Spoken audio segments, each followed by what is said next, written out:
সর্বশেষ যে লোকটা জান্নাতে যাবে তাকে আল্লাহ তাআলা জাহান্নামের আগুনে পোড়াতে পোড়াতে ছাই বানিয়ে ফেলবে।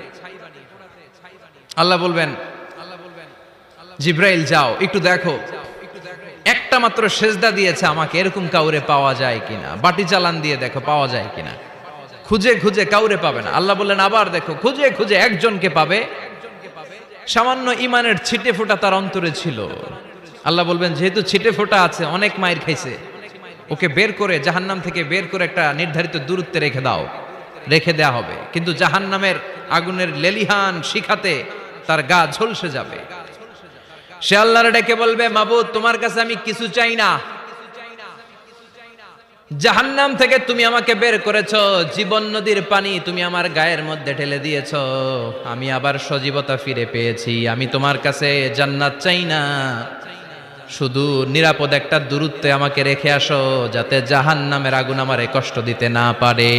আল্লাহ আমি কিন্তু তোমার কাছে জান্নাত চাই না। কি চাই না? জান্নাত চাই না, কিন্তু জাহান্নামের আগুন আমারে কষ্ট দিচ্ছে, এতটা দূরত্বে রাখো যাতে জাহান্নামের আগুন আমার গায়ে না লাগে। আল্লাহ বললেন ওকে রাখবো, কিন্তু আমার সাথে একটা কন্ট্রাক্টে যেতে হবে, যে এটা তোমাকে দিলে তুমি আর নতুন করে কিছু চাবা না। সে বলবে আমি রাজি, কন্ট্রাক্ট হয়ে যাবে। আল্লাহ জিব্রাইলরে বলবেন যাও এমন দূরত্বে রাখো যাতে জাহান্নামের আগুন ওরে কষ্ট না দেয়।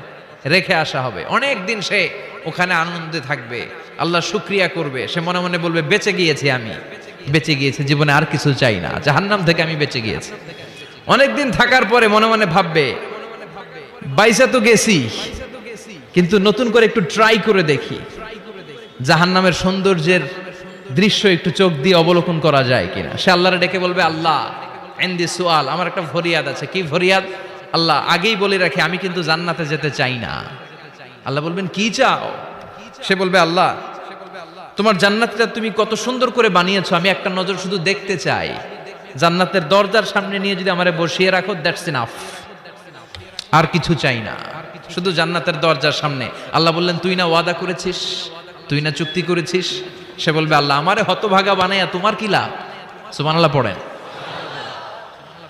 আমারে তুমি হতভাগা বানিও না। আল্লাহ বলে ঠিক আছে, আবার সিগনেচার কর যে জান্নাতের দরজার সামনে বসিয়ে দিলে আর কিছু চাবি না। সে সিগনেচার করে বলে আমি চাবো না। আল্লাহ বললেন জিব্রাইল বেচারারে ধরে জান্নাতের গেটের সামনে বসায় দে।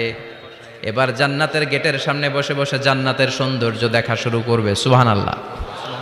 এমন সৌন্দর্য যেটা চোখ দিয়ে কেউ দেখে নাই, কান দিয়ে শোনে নাই, ওই সৌন্দর্য চোখে দেখে, কান দিয়ে আওয়াজ শুনে মাগার ভোগ করতে পারে না। অন্তরে জ্বালা আছে না নাই? এয়ার কন্ডিশনের রুমে ঢুকতে না পারলেও এয়ার কন্ডিশনের